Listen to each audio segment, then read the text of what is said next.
अगर मैं आप में से किसी से कहूं कि 30-35 साल की नौकरी के बाद जब रिटायरमेंट की एज आती है 58-60 साल में, तो हम सबके मन में शायद यही बात आती है कि अब आराम से जिंदगी जिएंगे।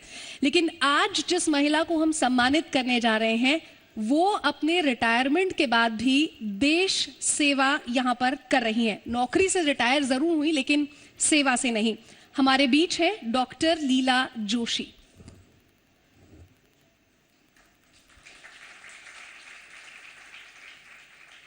डॉक्टर लीला को मैं मंच पर बुलाना चाहूंगी और आपसे अनुरोध है कि आप उन्हें सम्मानित करें। लेकिन चलिए एवी भी एक नजर यहां पर डाल लेते हैं।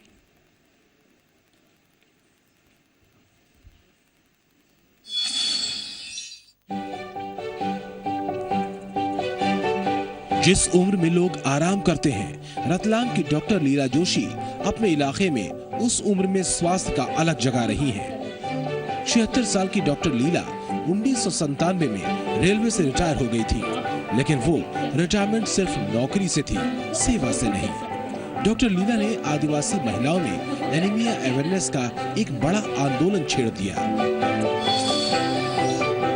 मैंने ड्यूरिंग माई प्रोफेशनल लाइफ देखा कि एनीमिया बहुत बड़ा कारण है। मदर टेरेसा ने मेरा हाथ अपने हाथ में लेकर कहा कि डॉक्टर आपको आदिवासियों के लिए कुछ जरूर करना है। डॉक्टर लीला की इस निस्वार्थ सेवा के लिए भारत सरकार ने उन्हें देश की 100 प्रतिभाशाली महिलाओं में शामिल किया। भारत के राष्ट्रपति ने स्वयं उन्हें सम्मानित किया।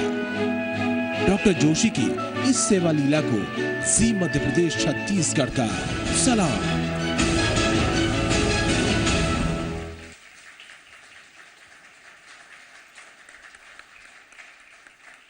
डॉक्टर लीला उन तमाम महिलाओं के लिए मिसाल हैं जो अपने क्षेत्र में आगे बढ़कर कुछ करना चाहती हैं। डॉक्टर लीला, आपसे मैं माइक ले लीजिए, आपसे ये जानना चाहूंगी, आई एम श्योर बहुत सारे लोग जो यहाँ पर बैठे हैं वो ये जानना चाहेंगे कि इस उम्र में भी what keeps you going? Probably my work itself. In fact, मैं जब छोटी थी, बहुत छोटी थी, तो मेरी माँ बार बार कहा करती थी कि स्वास्थ्य सेवाओं के अभाव में उत्तराखंड के गांव में उन्होंने देखा कि माताएं अकाल काल की ग्रास होती हैं। तो उनके मन में ऐसा हुआ कि क्यों नहीं मैं नर्स ही बन जाऊं। और उस वक़्त ये सब कुछ संभव नहीं था। उन्होंने ठाना कि मैं अपनी बेटी को डॉक्टर बनाऊंगी और उसके द्वारा ये काम करवाऊंगी। फिर हुआ ये कि मेरी पोस्टिंग गुवाहाटी हुई। वहाँ पर मदर टेरेसा से मेरी भेंट हुई और उन्होंने बताया कि उन्होंने मुझे बड़े प्यार से मेरा हाथ अपने हाथ में लेकर कहा कि देखो डॉक्टर, तुमको आदिवासियों के लिए कुछ करना है। तब से मैंने ठान लिया। एनीमिया मातृ मृत्यु का बहुत इम्पॉर्टेंट कारण है और मैं रतलाम डिस्ट्रिक्ट से आती हूँ। वो आदिवासी मेजॉरिटी डिस्ट्रिक्ट है जिसमें एनीमिया माताओं को अकाल काल की ग्रास कर देते हैं।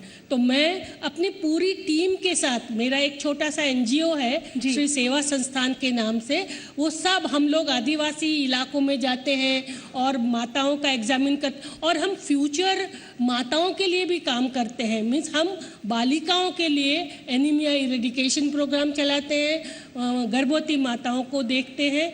और मुझे बहुत खुशी है कि मेरी पूरी टीम, हम मोस्टली रिटायर्ड पर्सन्स हैं, पूरी टीम ऐसे जाती है गांव में ना, जैसे बच्चे स्कूल में जाते हैं, हाथ में एक वाटर बैग लेके और खाने का डब्बा लेके हम लोग निकलते हैं और वहां पर अपना काम करते हैं। बहुत बहुत शुक्रिया ma'am, thank you so much and congratulations. Thank you ma'am, thank you.